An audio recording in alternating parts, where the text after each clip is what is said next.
इश्को ईमान के, इश्को ईमान के जेवर से सजा रखा है।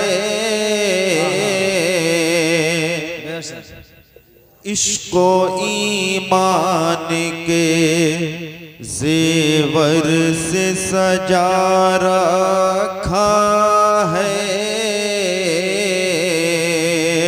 इश्को ईमान के जेवर से सजा रखा है। दिल को सरकार का, दिल को सरकार का दीवाना बना रखा है। दिल को सरकार का दीवाना बना रखा है। और 100 दवाओं में फकत एक दवा काफी है। 100 दवाओं में फकत एक दवा काफी है। अरे 100 दवाओं में फकत एक दवा काफी है। याद महबूब जो, याद महबूब जो सीने से लगा रखा है। याद महबूब जो सीने से लगा रखा है। और आखिरी शेर समात फरमाए, ढूंढ पाए ना नकीब अहले सुन्नत साहब, ढूंढ पाए ना जहन्नम के फरिश्ते भी उसे। ढूंढ पाए ना जहन्नम के फरिश्ते भी उसे। ढूंढ पाए ना जहन्नम के फरिश्ते भी उसे। अरे ढूंढ पाए ना जहन्नम के फरिश्ते भी उसे। जिसको सरकार ने, जिसको सरकार ने दामन में छुपा रखा है। जिसको सरकार ने दामन में छुपा रखा है। इश्को ईमान के जेवर से सजा रखा है। दिल को सरकार का, दिल को सरकार का दीवाना बना रखा है। दिल को सरकार का दीवाना बना रखा है। सुबह तैबा में हुई बढ़ता है बाड़ा नूर का, सदका लेने नूर का आया है तारा नूर का। बाग़े तैबा में सुहाना फूल फूला नूर का, मस्त वो है बुलबुलें पढ़ती है कलमा नूर का। मैं गदा तू बादशाह भर दे प्याला नूर का। नूर दिन दुना तेरा दे डाल सदका नूर का। नूर की सरकार से पाया दुशाला नूर का। हो मुबारक तुमको ज़ुन्नूरैन जोड़ा नूर का। ऐ रज़ा ये अहमद नूरी का फैज़ नूर है। हो गई मेरी गजल पढ़कर कसीदा नूर का। सल्लु अलल हबीब दुरूद पाक सय्यदना मौलाना मोहम्मद बारिक वसल्लम सलातो व सलाम अलैका सय्यदी या रसूलुल्लाह सल्लल्लाहु तआला अलैहि वसल्लम। लायक मुबारकबाद हैं बजहा के तमाम बाशिंदगान जिन्होंने ईद मिलादुन नबी के मौके पर अपने आका की महफिल का इनेकाद किया। अल्लामा अब्दुल हक मुहद्दिस देहलवी रहमतुल्लाह अलैह फरमाते हैं, जहां जिस बस्ती में आका का मीलाद मुनक़िद होता है, मुसलसल 1 साल तक अल्लाह अपने करम की बरसात फरमाया करता है। वाह, वहीं ये भी लिखते हैं अल्लाह रब्बुल इज्जत 1 साल तक उस पूरी बस्ती के लोगों को अमनो अमान में रखता है। बड़ी खुशनसीबी की बात है, आप हजरात ने नबी की महफिल का इनेकाद किया। खलीफे अव्वल हजरत अबू बकर सिद्दीक फरमाते हैं, मन अनफका दिरहमन अला क़िराते मौलिदिन नबी काना रफीकी फिल जन्नह। नबी के मिलाद पर अगर कोई 1 रुपया भी खर्च करे तो कल क़यामत के मैदान में जन्नत के महल्लात में वो मेरे साथ। वाह वाह वाह वाह, सुभान अल्लाह सुभान अल्लाह। आला हजरत फरमाते हैं, जमीनो जमा तुम्हारे लिए, मकीनो मकान तुम्हारे लिए, चुनीनो चुना तुम्हारे लिए, बने 2 जहां तुम्हारे लिए। इसका मतलब ये है कि कायनात का जर्रा जर्रा नबी के लिए बनाया गया है और उन्हीं के सदक़े में बना। हदीस कुदसी है, परवरदिगार आलम इरशाद फरमाता है, लौला कलमा खलक़तुल अर्द, महबूब अगर आप न होते तो मैं जमीन को पैदा न करता। अल्लाह इरशाद फरमाता है, लौला कलमा खलक़तुल अफ़लाक, महबूब आप ना होते तो मैं आसमान को पैदा ना करता। मौला ने यहां तक फरमा दिया, लौला कलमा अज़हरतु रबूबिया, प्यारे अगर तुम ना होते तो मैं अपने रब होने का इजहार भी नहीं करता। मालूम ये हुआ कि जमीन भी नबी के सदक़े में बनी है, आसमान भी नबी के सदक़े में बना है, चांद को चांदनी मिली है मेरे मुस्तफ़ा के सदक़े में, सूरज को रोशनी मिली है मेरे आका के सदक़े में, सितारों को जगमगाहट मिली है मेरे नबी कौनैन के सदक़े में, कायनात को ये रवानाइयाँ मिली हैं, सरसब्ज़ो शादाबी जो नजर आ रही है ये मेरे मुस्तफ़ा के सदक़े में है। आओ पूरी रिवायत सुनते चलो। अल्लाह के बहुत ही प्यारे पैगम्बर हजरत मूसा अलैहिस्सलातु तस्लीम हैं, एक मर्तबा रब की बारगाह में अर्ज करते हैं, मेरे परवरदिगार तूने मुझको ऐसी नेमत से सरफराज किया है कि तूने ये नेमत किसी और को अता न की। तो अल्लाह रब्बुल इज्जत ने इरशाद फरमाया, फखुज़ मा तैनाका वकुन मिनश शाकिरीन व मुत अला तौहीद व हुब्ब मुहम्मदिन सल्लल्लाहु अलैहि वसल्लम। ऐ मूसा जो कुछ दिया गया उसको ले लो और शुक्र करो और अपनी जिंदगी की आखिरी लम्हात तक तौहीद और मोहम्मद अरबी सल्लल्लाहु ताला अलैहि वसल्लम की मोहब्बत पर रहो।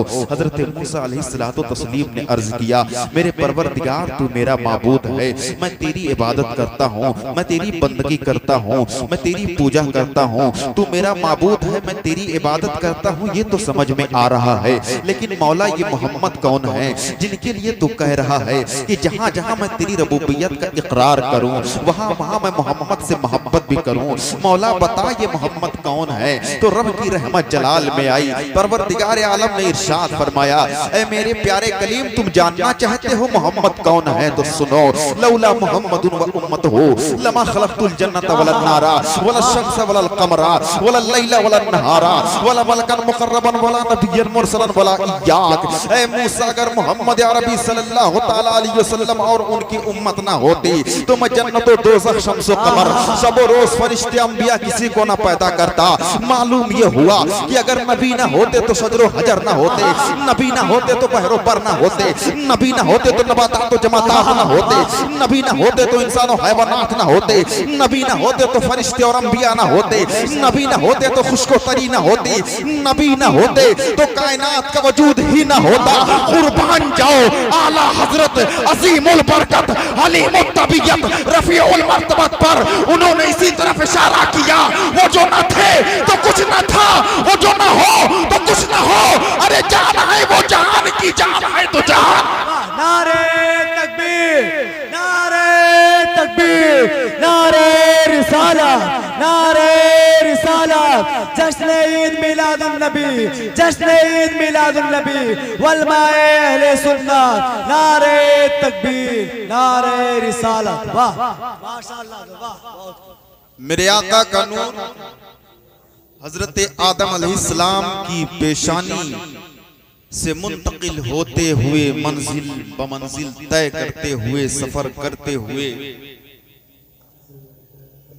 हजरत अब्दुल्ला की पेशानी में आया और फिर रजब के महीने में हजरत अब्दुल्ला की पेशानी से सैयदा आमिना के शिकमे अनवर में आया। अभी 2 महीने गुजरे हैं मेरे सरकार को माँ के शिकम में आए हुए। कितने महीने? 2 महीने गुजरे हैं। हजरत अब्दुल्ला अपनी शरीक हयात से कहते हैं, ए आमिना, मैं तिजारत की गर्ज से मुल्क शाम जाना चाहता हूँ। इतना सुनना था कि सैयदा आमिना की आंखें बरसी हैं। आप अर्ज करती हैं, ए मेरे सरताज, अभी तो मैंने जी भर के आपका चेहरा भी नहीं देखा है। अभी हमने साथ जिंदगी के कितने लम्हे गुजारे हैं और आप साथ छोड़ने की बात कर रहे हैं। हजरत अब्दुल्ला ने कहा था, ए मेरी शरीक हयात आमिना, दिल छोटा ना कर, उदास ना हो, मैं वापस आऊंगा। जब मैं सफर से वापस आऊंगा तो तेरे हाथ की बनी हुई रोटी भी खानी है, तेरे साथ प्यार के चंद लम्हे भी गुजारने हैं। अल्लाह अकबर। हजरत अब्दुल्ला मुल्क शाम चले जाते हैं। आखिर इंतजार करते करते वो दिन आया जिस दिन हजरत अब्दुल्ला वापस आने वाले थे। हजरत सैयदा आमिना ने आटा गोदा है, रोटी बनाकर तैयार की है, मगर खाने को हाथ नहीं लगा रही है। जब वक्त ज्यादा हो गया तो नबी के दादा जान अब्दुल मुत्तलिब ने कहा, बेटी आमिना, खाना क्यों नहीं खा रही हो? सैयदा आमिना ने जवाब दिया था, आज मेरे सरताज के आने का दिन है, उन्होंने वादा किया था कि आएंगे तो साथ मिलकर खाएंगे, मैं उनका इंतजार कर रही हूँ। जब वक्त और गुजर गया तो हजरत आमिना ने कहा था, बाबा जान जरा पता करें कि मेरे सरताज कहाँ हैं। हजरत अब्दुल मुत्तलिब निकले हैं, सहने काबा में आए हैं, हरम शरीफ के सामने हैं, लोगों से पूछ रहे हैं किसी ने मेरे अब्दुल्ला को देखा है। इतने में एक नौजवान चिल्लाता हुआ आया, दौड़ता हाँफता कांपता हुआ आया हजरत अब्दुल मुत्तलिब के पास और उनसे कहने लगा, आपसे एक बात कहना चाहता हूँ। अब्दुल मुत्तलिब ने पूछा, हो क्या कहना चाहते हो?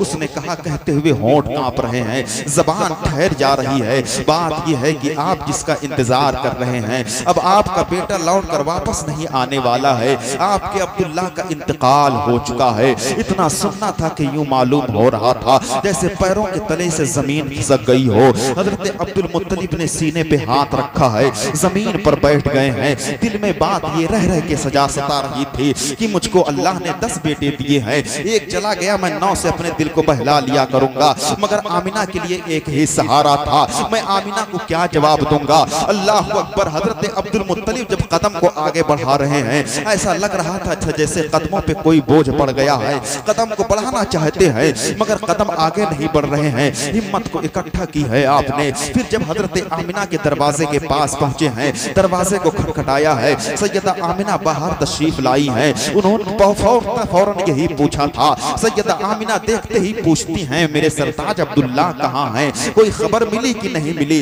अब्दुल मुत्तलिब ने कहा, बेटी जिसका तू इंतजार कर रही है अब वो नहीं आने वाला है। अल्लाह अकबर। हजरत आमिना पूछती हैं, बाबा जान आप कहना क्या चाहते हैं? हजरत अब्दुल मुत्तलिब ने कहा, बेटी अब्दुल्ला खुदा का प्यारा हो गया है, अब तेरा अब्दुल्ला आने वाला नहीं है, उसका इंतकाल हो चुका है। इतना सुनना था कि हजरत आमिना रज़ियल्लाहु ताला अन्हा अपने शिकम पे हाथ रखती हैं, जमीन पर बैठ गई, रुख किया है आसमान की तरफ, अर्ज करती हैं, ए मेरे परवरदिगार, अभी मेरे बच्चे ने बाप का चेहरा भी नहीं देखा था, इसके दुनिया में आने से पहले यतीम क्यों बना दिया गया? गैब से आवाज आई, ए आमिना उदास न हो, हमने तेरे बेटे को इसलिए यतीम बनाया है ताकि कयामत तक के आने वाले यतीमों को महबूब का सहारा बना। वाह वाह सुभान अल्लाह, सुभान अल्लाह, वाह क्या बात है। वक्त गुजरता गया। हजरत आमिना रज़ियल्लाहु ताला अन्हा खुद फरमाती हैं, जिस तरह से वक्त गुजरता जाता, जैसे दिन चढ़ता जाता, मेरी किस्मत का सितारा भी बुलंद होता जाता। हर महीने कोई ना कोई नबी आकर मुझे बशारत देता। 5वां महीना है, मेरे सरकार को माँ के शिकमे अनवर में आए हुए हजरत अब्दुल्ला खाने काबा के पास हैं, हरम शरीफ के सामने हैं। इतनी देर में कुछ सरदारान मक्का इकट्ठा हुए। उन लोगों ने कहा, ए सरदार कुरैश, हमें आपसे एक शिकायत करनी है। अब्दुल मुत्तलिब ने कहा, कहो क्या कहना चाहते हो? तो मक्का वालों ने कहा है, हमने सुना है कि आपकी बहू अब्दुल्ला की बीवी जब चलती है तो वो खुशबू लगाकर चला करती है, और अरब का ये दस्तूर है जब किसी के शौहर का इंतकाल हो जाता है तो वो 1 साल तक खुशबू नहीं लगाया करती है, लेकिन आपकी बहू खुशबू लगाकर चला करती है। इतना सुना है। अब्दुल मुत्तलिब ने आंखें शर्म से झुक गई हैं और चेहरा गुस्से से लाल हो गया है। जब लौटकर घर वापस आए, नबी की दादी का नाम भी फातिमा था। हजरत फातिमा से अब्दुल मुत्तलिब ने कहा, मैंने सुना है कि अब्दुल्ला की बीवी यानी मेरी बहू जब चलती है तो खुशबू लगा कर चला करती है, जरा पता तो करो आखिर मामला क्या है। हजरत फातिमा ने कहा था, ऐ मेरे सरताज, यही सोचकर मैं एक मर्तबा आमिना के पास गई थी। मैंने सोचा था कि पूछूं, बेटी आमिना, तू खुशबू लगा कर क्यों चला करती है? जैसे ही मैंने पूछने का इरादा किया, आमिना की पेशानी से एक ऐसा नूर निकला है, वो आकर मेरी पेशानी से टकराया। मैं बेहोश होकर जमीन पर गिर गई। मेरे अंदर ये ताकत नहीं है कि मैं आमिना से सवाल कर सकूं। अब्दुल मुत्तलिब ने कहा, ऐसा है मेरे साथ चलो, मैं खुद पूछता हूँ आमिना से, आखिर खुशबू क्यों लगा कर चला करती हो। हजरत अब्दुल मुत्तलिब चले हैं। पैरों की आहट सुनकर हजरत आमिना समझ जाती हैं कि अब्दुल मुत्तलिब आ रहे हैं। दरवाजा खोल देती हैं। अब्दुल मुत्तलिब दाखिल हुए। आपने कहा, हजरत अब्दुल मुत्तलिब ने, बेटी एक बात पूछना चाहता हूँ। सैयदा आमिना ने कहा, बाबा जान पूछिए। अब्दुल मुत्तलिब कहते हैं, बेटी क्या तुम्हें मेरे अब्दुल्ला से प्यार नहीं था? अल्लाह अकबर। इतना सुनना था अब्दुल मुत्तलिब रज़ियल्लाहु ताला अन्हु की ज़बान से सैयदा आमिना की चीख निकली है। उन्होंने कहा, मेरे बाबा जान, आपने दर्द का कौन सा तार छू दिया है? आप कैसे कह सकते हैं? मेरा दिन भी रोकर गुजरा करता है, मेरी सुबह भी रोकर गुजरा करती है, मेरी शाम भी रोकर गुजरा करती है। कोई भी ऐसा लम्हा नहीं गुजरा है कि मुझे मेरे अब्दुल्ला की याद न आई हो। बाबा जान, आप ऐसा क्यों कह रहे हैं? तो अब्दुल मुत्तलिब ने कहा, मक्का की औरतें ताना दे रही हैं, मक्का के मर्द ताना दे रहे हैं कि जब तुम चलती हो तो खुशबू लगाकर चला करती हो। क्या तुम्हें ये मालूम नहीं है कि अगर अरब में किसी के शौहर का इंतकाल हो जाता है तो वो 1 साल तक खुशबू नहीं लगाया करती है? सैयदा आमिना ने कहा था, बाबा जान, मुझे मालूम है औरत खुशबू नहीं लगाया करती है। अब्दुल मुत्तलिब पूछते हैं, फिर तू खुशबू लगाकर क्यों चला करती है? हजरत सैयदा आमिना ने कहा था, बाबा जान आप जरा ठहरे। सैयदा आमिना जाती है, तकिया लेकर आती है। तकिया अब्दुल मुत्तलिब की गोद में पेश कर दिया है। अब्दुल मुत्तलिब जैसे तकिए को सूंघते हैं तो मुझको अंबर से ज्यादा खुशबू आ रही है। पूछा है अब्दुल मुत्तलिब ने, ए आमिना, ये बताओ ये खुशबू कैसे आ रही है? सैयदा आमिना ने जवाब दिया था, बाबा जान, मैं कोई खुशबू लगाकर नहीं चला करती हूँ, बल्कि बात ये है, सच तो ये है कि जब से आपके बेटे अब्दुल्ला की अमानत मेरे शिकम में आई है, मैं जिन गलियों से गुजरती हूँ वो गलियां भी खुशबू से महक जाया। वाह, सुभान अल्लाह, सुभान अल्लाह। मैं कोई खुशबू लगाकर नहीं चला करती, बल्कि बात यह है कि जब से आपके बेटे अब्दुल्ला की अमानत मेरे शिकम में आई है, मैं जिन गलियों से गुजरती हूँ वो गलियां भी खुशबू से महक जाया करती। इतने में नबी की दादी हजरत फातिमा उठी हैं, दीवार को खुरचती हैं, थोड़ी सी मिट्टी हथेली पर लेकर आई और पेश कर देती है अब्दुल मुत्तलिब की हथेली में। अब उन्होंने सूंघा तो पूछते हैं, ये कैसी खुशबू आ रही है? हजरत फातिमा नबी की दादी ने जवाब दिया था कि आमिना ने इस दीवार पर कल हाथ लगाया था और मिट्टी आज तक खुशबू दे रही है। आमिना ने कल मिट्टी पे हाथ लगाया था मगर मिट्टी की खुशबू आज तक बाकी है। इतने में हजरत सैयदा आमिना फिर उठी हैं, उन्होंने दुपट्टे को पेश किया है, हजरत अब्दुल मुत्तलिब के हाथ में पेश कर देती हैं। कहती हैं, बाबा जान इसको सूंघिए। अब्दुल मुत्तलिब जब सूंघ रहे हैं तो यूं मालूम हो रहा था जैसे जन्नत की खुशबू जमीन पर आ गई हो। यूं लग रहा था जैसे जन्नती खुशबू जमीन पर आ गई है। अब्दुल मुत्तलिब ने पूछा है कि बेटी ये कैसे खुशबू आ रही है, ये क्या मामला है? सैयदा आमिना ने जवाब दिया था, बाबा जान इस दुपट्टे की बात तो बात की है, मैं इस दुपट्टे को 10 मर्तबा धुल चुकी हूँ मगर इसकी खुशबू नहीं जा रही है। इस दुपट्टे की बात तो बात की है, मैं इस दुपट्टे को जिस पानी में डाल दिया करती हूँ वो पानी भी खुशबू से महक जाया। सुभान अल्लाह, सुभान अल्लाह, वाह वाह, क्या बात। ये नबी की बरकतें हैं। जब आए थे हजरत अब्दुल मुत्तलिब तो आंखों में गुस्सा, माथे पे पसीना था। अब इत्मीनान से बैठ जाते हैं और पूछते हैं, बेटी आमिना और बताओ। अल्लाह।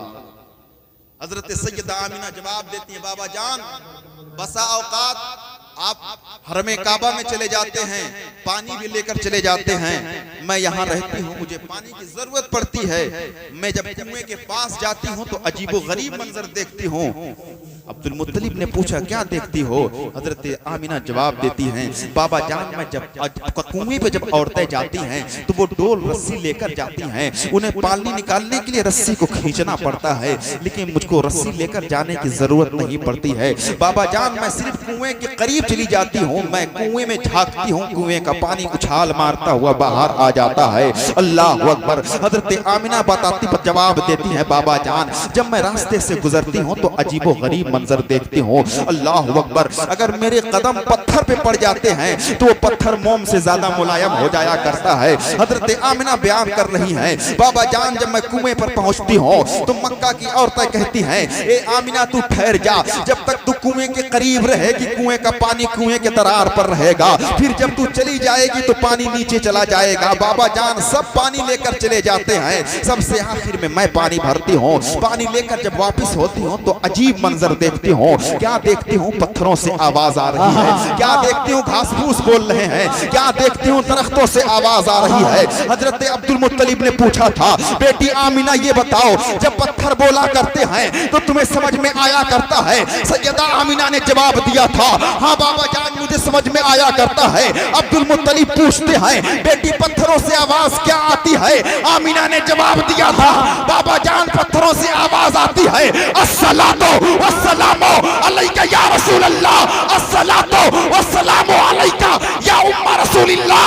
ऐ नबी की मां तुझ पर भी सलाम हो और तेरे आने वाले बेटे मोहम्मद पर भी सलाम हो। नारे तकबीर, नारे तकबीर, नारे रिसाला, नारे रिसाला, जश्न ईद मिलादुन नबी, नारे तकबीर, नारे रिसाला। वाह, बस खत्म किया जाए। दुरूद पाक पढ़, अल्लाहुम्मा सल्ली अला सय्यदना मौलाना मुहम्मद मादिल जुद वल करम मंबइल इल्म वल हिल्म वल हिकम व अला आलिहि व सल्लम। सलातु व सलाम अलैका या रसूल अल्लाह सल्लल्लाहु तआला अलैहि वसल्लम। जहां सरकार की ये बरकतें थी हजरत, वहीं दुनिया का माहौल, ये दुनिया कुफ्र व गुमराही की घनघोर घटा में घिरी हुई थी। अल्लाह अकबर। एक माबूद हकीकी की बजाय न जाने कितने माबूदाने बातिल की परस्तिश हो रही थी। एक माबूद की इबादत के बजाय कितने माबूद पूजे जा रहे थे। अल्लाह अकबर। अगर किसी की नजर उगते हुए सूरज पे पड़ती तो कहता ये मेरा माबूद है। फिर जब सूरज डूब जाता, रात की तारीकी में चांद की चांदनी फैलती तो ये इंसान कहता है चांद तू मेरा माबूद है। जब ये समंदर के किनारे समंदर की लहरों को देखता तो कहता तू मेरा माबूद है। जब ये हरे भरे लहलहाते पौधों को देखता तो कहता तू मेरा माबूद है। जब ये आंख के शोलों पर निगाह डालता तो कहता तू मेरा माबूद है। जब ये बड़े बड़े पहाड़ों के टीलों पर नजर डालता तो कहता तू मेरा माबूद है। गर्ज के हिंदुस्तान से लेकर अरबिस्तान तक कुफ्र गुमराही के बादल छाए हुए थे, बल्कि जिस मुल्क में हम और आप आबाद हैं इस हिंदुस्तान में 32 करोड़ माबूदाने बातिल की पूजा हो रही थी। कंकर पत्थर मक्खी मच्छर पेड़ पौधे हवा फिजा इन सबको माज़अल्लाह माबूद माना जा रहा था। ये इंसान ज़हन फिक्र और एतकाद की बुनियाद पर इस तरह से गिर चुका था और अखलाकी एतबार से हजरत पर इतना गिरा हुआ था कि इस हिंदुस्तान में सगी बहनों के साथ शादियां की जा रही थी। माज़अल्लाह बच्चियों का भेंट चढ़ाया जा रहा था। अगर जवान लड़की का शौहर मर जाता तो उसको दूसरी शादी करने की इजाजत नहीं थी। उसको अपने शौहर की चिता पर या तो जल भून करके भस्म हो जाना था, या अगर वो जिंदा रहना चाहती तो एक मकान में उसको कैद कर दिया जाता था। 6 महीने तक वो मकान में कैद रहती। जरूरियाते जिंदगी उसके लिए वहीं पेश किए जाते थे। अगर जिंदा निकलती तो उसके चेहरे पर कालिक पोत कर उसको जानवर पर बिठाकर घुमाया जाता था और ये ज़हनो फिक्र देने की कोशिश की जाती थी कि ये मनहूस थी। ये रवाज था हिंदुस्तान का। और अरबिस्तान का हाल तो ये था कि वहाँ बास कबीले में बच्चियों की पैदाइश को बहुत ही मनहूस समझा जाता था। अगर बच्ची पैदा हो जाती तो बाप माँ की गोद से बच्ची को छीन लेता, एक मैदान में ले जाकर गड्ढा खोदता, बच्ची को वहीं सुला देता, अपने कदम को बच्ची के गले पर रख करके दबाता, बच्ची चीख मारती, उसकी जबान बाहर आ जाती। बाप की आंखों में आंखें मिलाती, मगर बाप की आंखों में आंसू आने के बजाय माथे पर गुस्से से पसीना आ जाता और जालिम बाप अपने जालिम हाथों से बच्ची को जिंदा दरगोर कर दिया करता था। था। ये हमें तारीख बता रही है। इंसान इस भयानक माहौल में मुब्तला था। शराफत और तकद्दुस का जनाजा निकल चुका था। हर तरफ से आहो बुका की सदा आ रही थी। औरतों पर जुल्म हो रहा था, बच्चों को जिंदा दफन किया जा रहा था, औरतों का समाज में कोई वकार नहीं था। एक नौजवान गुलामी की जंजीर में जकड़ा हुआ आजादी के साथ जिंदगी गुजारने के लिए तरस रहा था। हर तरफ से आहो बुगफुगा की सदाएं आ रही थी। हर कोई परेशान हाल था। अल्लाह रब्बुल इज्जत ने अपने बंदों पर करम फरमाया और अपने आखिरी पैगंबर हुजूर मोहम्मदुर रसूलुल्लाह सल्लल्लाहु तआला अलैहि वसल्लम को अरब देश में मक्का की सरजमीन पर खानदान कुरैश में हजरत अब्दुल मुत्तलिब के घर हजरत आमिना खातून रज़ियल्लाहु तआला अन्हा के बतन अक़दस से मबऊस फरमाया। मेरे नबी सल्लल्लाहु तआला अलैहि वसल्लम सवेरे सवेरे तशरीफ लाए। दोशंबा का दिन था। नबी जब सवेरे सवेरे तशरीफ लाए हैं तो अक्ल ने फौरन एक सवाल किया कि नबी ये कौनैन दिन के मुकम्मल उजाले में क्यों नहीं आए या रात के मुकम्मल अंधेरे में क्यों नहीं आए? तो अक्ल ने फौरन जवाब दिया, सुनो, अगर मेरे सरकार दिन के मुकम्मल उजाले में तशरीफ लाते तो दिन चैलेंज कर देता, ए रात तेरी कोई हकीकत नहीं है, नबी आखिर ज़मा मुझ में तशरीफ लाए हैं। और अगर मेरे सरकार रात के मुकम्मल अंधेरे में तशरीफ लाते तो रात चैलेंज कर देती, ऐ दिन तेरी कोई हकीकत नहीं है, नबी ये कौनैन मुझ में तशरीफ लाए हैं। मेरे आका ऐसे वक्त में तशरीफ ला रहे हैं कि रात का अंधेरा जाते जाते चेहरे मुस्तफा की जियारत कर ले और दिन का उजाला आते आते रुखे मुस्तफा की जियारत कर ले। ऐसे माहौल में मेरे सरकार मक्का की सरजमीन पर तशरीफ लाए हैं। और जब मेरे सरकार मक्का की सरजमीन पर तशरीफ लाए हैं तो मक्का की गलियां महक रही हैं, मक्का की हवा फिजा महक रही है, मक्का के दोनों दीवार महक रहे हैं, मक्का की वादियां महक रही हैं, मक्का की पहाड़ियां महक रही हैं, मक्का की शाहराहें महक रही हैं। हर तरफ से भीनी भीनी खुशबू आ रही है। आला हजरत अजीमुल बरकत आशिक़ रसूल ने इसी तरफ इशारा किया कि भीनी खुशबू से महक जाती है गलियां वल्ला, भीनी खुशबू से महक जाती है गलियां वल्ला। और कैसे फूलों में बसाए हैं तुम्हारे गेसू, तुम्हारे गेसू। अल्लाहु अकबर। नबी कौनैन सल्लल्लाहु तआला अलैहि वसल्लम सवेरे सवेरे तशरीफ लाए हैं। सरदारा ने मक्का जब सो करके उठते हैं और आकर के हरम शरीफ के सामने इकट्ठा होते हैं तो आपस में बातचीत शुरू हो जाती है। कोई कह रहा है कि मेरा मकान महक रहा है, कोई कह रहा है कि मेरे घर पर बूढ़ा बाप था, बिला दवा के अच्छा हो गया है, कोई कह रहा है कि मेरे जानवरों के थन खुश्क हो गए थे मगर दूध से भरे हुए दिखाई दे रहे हैं, कोई कह रहा है कि अभी अभी मैंने अपने बाग बागीचों का जायजा लिया तो जो दरख्त सूखे थे वो हरे हो गए और बिन मौसम के उन पर फल लगे दिखाई दे रहे हैं। बड़े अच्छे अंदाज से कहा बेकल बलरामपुरी ने कि आज ललन हाशिम के आए धरती भय उजियारी और बिन मौसम के फल गई बगिया फुलवन सज गई डारी डोले खुलदे कई मस्ते बयरिया चदर मानूर लुटावेला चदर मानूर लुटावेला। अल्लाहु अकबर। सरदारा ने मक्का यही बातचीत कर रहे हैं तब तक एक सरदार खाने काबा के अंदर से तवाफ करके बाहर आया। उसने पूछा ये सरदारा ने मक्का ये इज्तिमा कैसा है, ये भीड़ भाड़ कैसी है? तो उन लोगों ने कहा क्या तुम्हें अंदाजा नहीं लग रहा है? आज देखो तो लोगों के मकान महक रहे हैं, आज देखो तो बिन मौसम के दरख्तों पर फल लगे दिखाई दे रहे हैं, ये इनकलाब तुम्हें महसूस नहीं हो रहा है? उसने कहा कि तुम लोगों ने तो यही देखा है, मैंने जो देखा है अगर बताऊंगा तो ताज्जुब करोगे। पूछा है सरदारा ने मक्का ने कि तुमने क्या देखा है? उसने कहा कि अभी अभी मैंने खाने काबा का तवाफ किया, जब मैंने तवाफ मुकम्मल किया और चलने का इरादा किया तो क्या देखता हूँ सरदार कुरैश अब्दुल मुत्तलिब अपनी गोद में एक बड़ा हसीनो जमील बच्चा लेकर आ रहे हैं। वो इतना खूबसूरत बच्चा था, वो इतना अजीमुशान बच्चा था। मेरा दावा है मक्का की सरजमीन पर किसी खानदान में किसी कबीले में इतना अजीमुशान बच्चा पैदा नहीं हुआ। वो इतना खूबसूरत बच्चा था कि सरदार कुरैश अब्दुल मुत्तलिब उस बच्चे को लेकर जो काबा की तरफ बढ़ते रहे, मैं मुड़ मुड़ कर पीछे देखता रहा। जब वो काबा के के करीब पहुंचे हैं तो मेरी निगाह ना फैसला कर सकी अब्दुल मुत्तलिब काबा की तरफ बढ़े चले जा रहे हैं या काबा उनकी तरफ झुका चला आ रहा है। मेरी निगाहों ने देखा है मेहराब काबा झुक गई है। जब सरदार कुरैश अब्दुल मुत्तलिब उस बच्चे को लेकर काबा के करीब पहुंचे हैं, बरेली के रजा ने इसी तरफ इशारा किया जिसके सजदे को मेहराब काबा झुकी, उन पांवों की लताफत पे लाखों सलाम। नारे तकबीर, नारे तकबीर, नारे रिसालत, नारे रिसालत, जश्न ईद मिलादुन नबी, जश्न ईद मिलादुन नबी, नारे तकबीर, नारे रिसालत। वाह अल्लाह अगर आप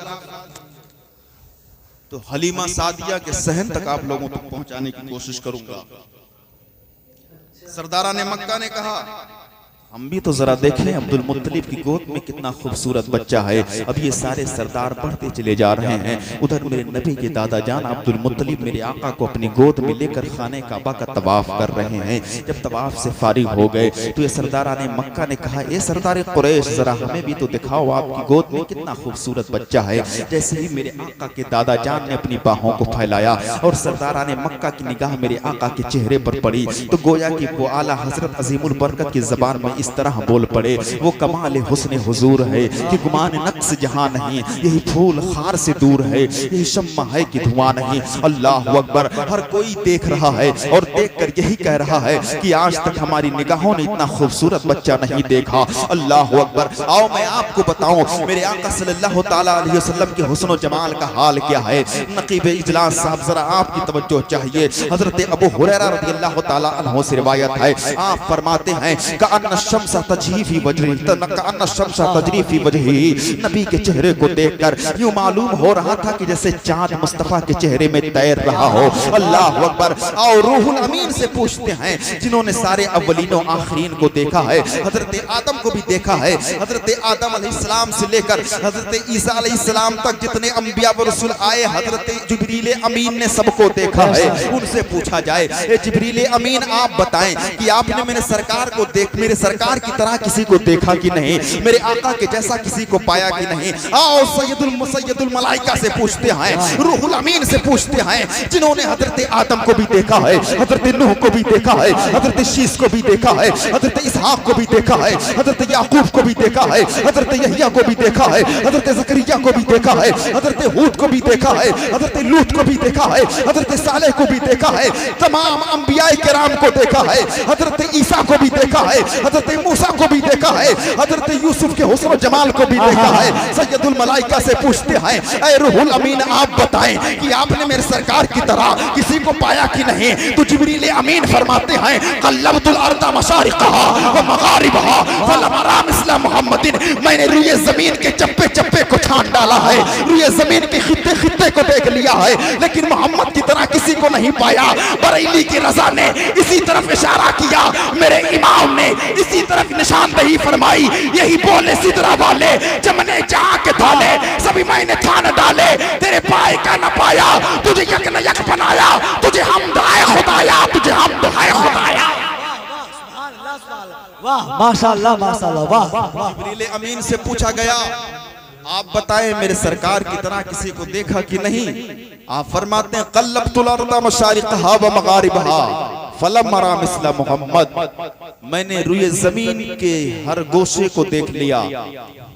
तुम बात कर रहे हो चेहरे मुस्तफा की, खुदा की कसम मुस्तफा के हुस्न का हाल ये है कि नबी के चेहरे की बात तो दूर है, मैंने मोहम्मद के कदमों की तरह भी किसी को ना। वाह वाह सुभान अल्लाह सुभान अल्लाह। वाह क्या बात। बोले सिदरा वाले जमने जहां के थाले सभी मैंने छान डाले, तेरे पाए का न पाया, तुझे यक न यक बनाया, तुझे हमद है खुदाया, तुझे हमद है। वाह वाह बेशक हक है। सुभान अल्लाह सुभान अल्लाह। वाह क्या बात है।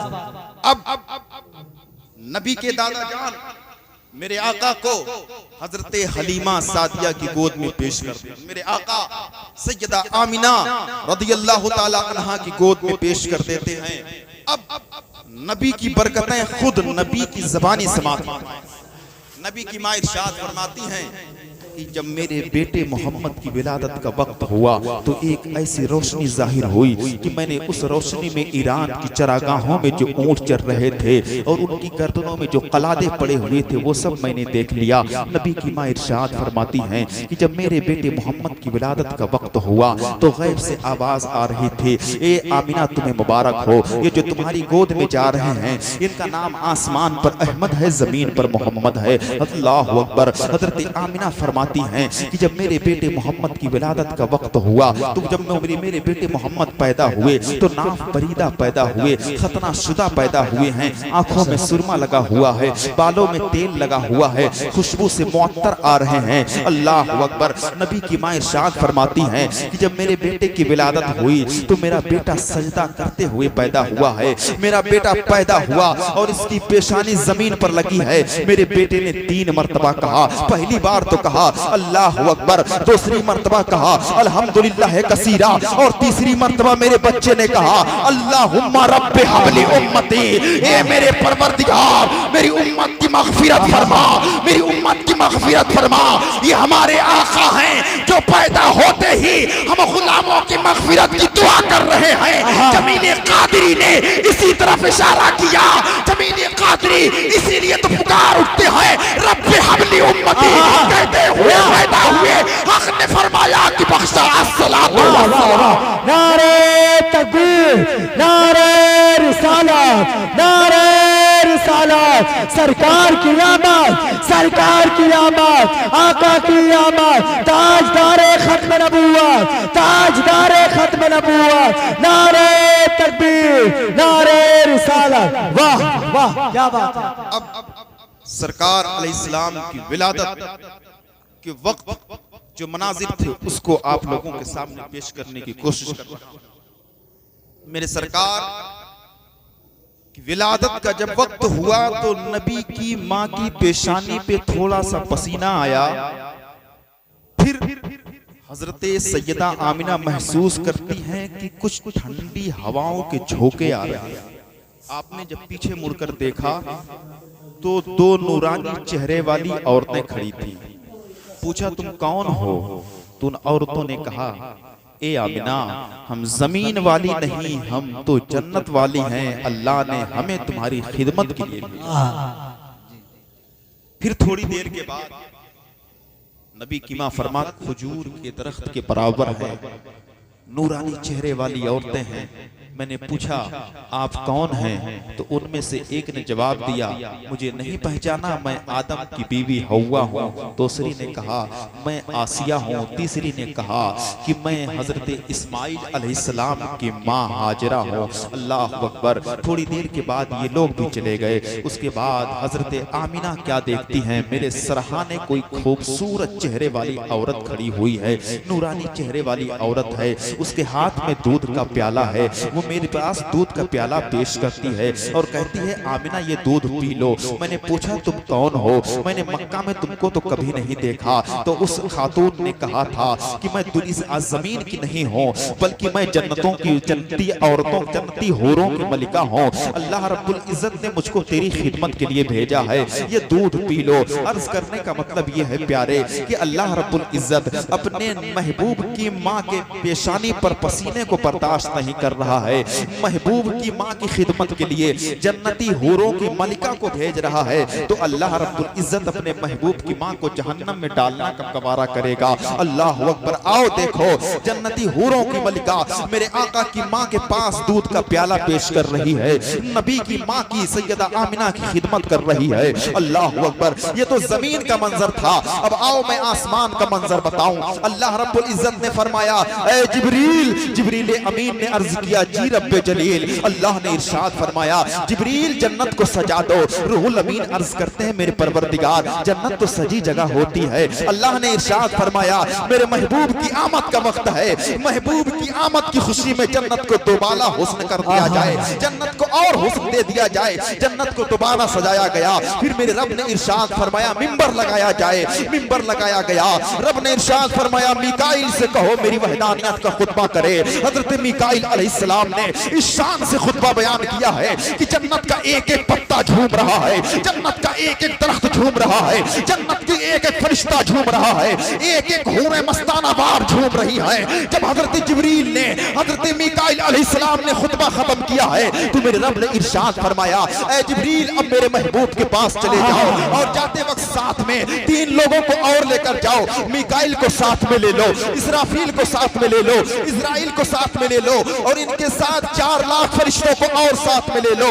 हजरत जिब्रील अलैहिस्सलाम निकले हैं अपने साथ 4 फरिश्तों को लेकर, हजरत इसराफील अलैहिस्सलाम भी साथ में है, हजरत मीकाईल भी साथ में है, हजरत इकाईल भी साथ में है, हजरत जिब्रील भी है, इनके साथ 4 लाख फरिश्ते हैं। जब जिब्रील अमीन चलने लगे तो अर्ज करते हैं, परवरदिगार आलम ये बता कि हम तो जा रहे हैं 4 लाख लोग और 4 फरिश्ते जा रहे हैं, हम जब रात जा रहे हैं, मौला ये बता तो सही, क्या हम अकेले अकेले जाएं या जमात दर जमात जाएं? तो परवरदिगार आलम ने इरशाद फरमाया, अकेले नहीं जाना है, जमात दर जमात जमा जाना है, जिसका तर्जमा ये किया जा रहा है कि जुलूस लेकर जाना है, अकेले नहीं जाना है, जुलूस लेकर जाना है। फिर जिब्रील अमीन ने अर्ज किया था, मौला ये बता कि चुपचाप जाना है या कुछ बोलते हुए जाना है? तो अल्लाह ने इरशाद फरमाया, जिब्रील आज वही लेकर नहीं जा रहा है, आज पैगाम लेकर नहीं जा रहा है, मेरे महबूब की आमद का वक्त है, तुम्हें खामोश नहीं जाना है, तुम्हें ये कहते जाना है,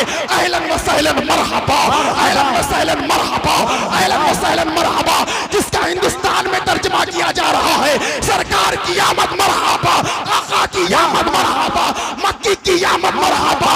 अब जो जन्नती होगा वही बोलेगा और जो इस नारे से इख्तिलाफ करेगा ना तो वो सैयदुल मुरसलीन का होगा ना जिब्रील अमीन। सरकार की आमद, सरकार की आमद, आका की आमद, मदनी की आमद, ताहा की आमद, यासीन की आमद, मुज़म्मिल की आमद, मुद्दस्सिर की आमद, आमदे मुस्तफा, मरहबा या मुस्तफा, आमदे मुस्तफा, आमदे मुस्तफा, ताजदारे खत्म नबूवत, ताजदारे खत्म नबूवत, लब्बैक लब्बैक लब्बैक या रसूल अल्लाह, लब्बैक लब्बैक लब्बैक या रसूल अल्लाह, लब्बैक लब्बैक लब्बैक या रसूल अल्लाह।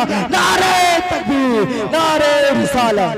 वाह, पे खत्म करते हैं, फिर कभी इंशाअल्लाह मौका मिला तो मुफस्सल बयान होगा।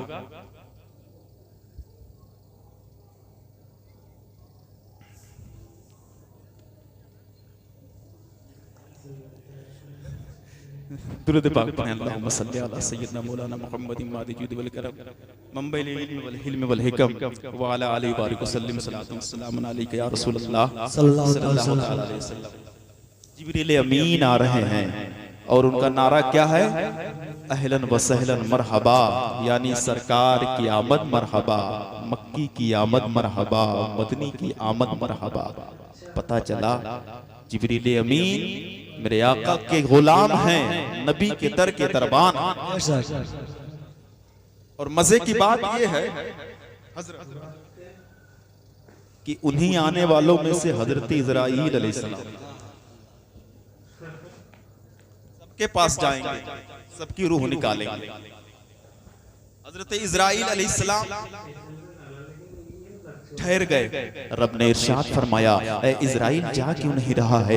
हजरत इजराइल ने अर्ज किया, ए मेरे परवरदिगार, तूने मेरी ड्यूटी बड़ी सख्त लगाई है, मुझे आज कितने बच्चों को यतीम करना है, आज मुझे कितनी औरतों का सुहाग लेना है, आज मुझे कितने बूढ़े लोगों के बुढ़ापे की लाठी लेना है। परवरदिगार, आज मुझे कितने घर में मातम पैदा करना है। या अल्लाह, मेरी ड्यूटी बड़ी सख्त है, मुझे तो रूहों को निकालना है, मुझको तो लोगों की जान कब्ज करना है, मैं कैसे जाऊं? तो अल्लाह की रहमत जलाल में आई, परवरदिगार आलम जलाल में आया।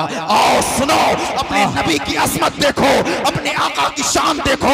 जब हजरत इजराइल ने कहा था, मौला मेरी ड्यूटी तो लोगों की जान निकालना है, मुझे लोगों की जान निकालनी है, रूहों को कब्ज करना है, तो परवरदिगार आलम ने इरशाद फरमाया था, इजराइल तुझे मालूम नहीं आज मेरे महबूब की आमद का वक्त है। सुनो, महबूब की आमद की खुशी में आज मैंने मरने वालों को जिंदगी की खैरात दे दी है। और जा जा जा, आज मैंने तेरी भी छुट्टी कर दी है। वाह वाह, सुभान अल्लाह, सुभान अल्लाह। वाह, मैं बोलता रहूंगा, आप लोग सुनते रहेंगे, फिर कभी इंशाल्लाह मौका मिला तो जरूर मुकम्मल बयान होगा। आज की बात यहीं तक। ये महफिल नूर जिंदाबाद, पाइंदाबाद। या अल्लाह, यहाँ पर जितने लोग हाजिर हैं, हम में से किसी को उस वक्त तक मौत ना देना जब तक कि गुंबदे खजरा की जियारत ना अता हो जाए। आला हजरत अजीमुल बरकत गौसे पाक का वसीला देते हुए नबी की बारगाह में अर्ज करते हैं, तेरी सरकार में लाता है रजा उसको शफी, तेरी सरकार में लाता है रजा उसको शफी, जो मेरा गौस है, जो मेरा गौस है और लाडला बेटा तेरा, जो मेरा गौस है, जो मेरा गौस है और लाडला बेटा तेरा। और मैं तो मालिक ही कहूँगा कि हो मालिक के हबीब, मैं तो मालिक ही कहूँगा कि हो मालिक के हबीब, यानी महबूब मुहिब में नहीं मेरा तेरा, यानी महबूब मुहिब में नहीं मेरा तेरा। मैं तो मालिक ही कहूँगा कि हो मालिक के हबीब, यानी महबूब, यानी महबूब मुहिब में नहीं मेरा तेरा। मुझे होश कब थी रुकू की, मुझे क्या खबर थी सुजूद की, तेरे नक्श पा की तलाश थी, मैं झुक रहा था नमाज में। मेरी जिंदगी भी अजीब है, मेरी बंदगी भी अजीब है, जहाँ मिल गया तेरा नक्श पा वही मैंने काबा बना लिया। वमा तौफीक इल्ला बिल्लाह, अस्तगफिरुल्लाह, अस्सलामु अलैकुम।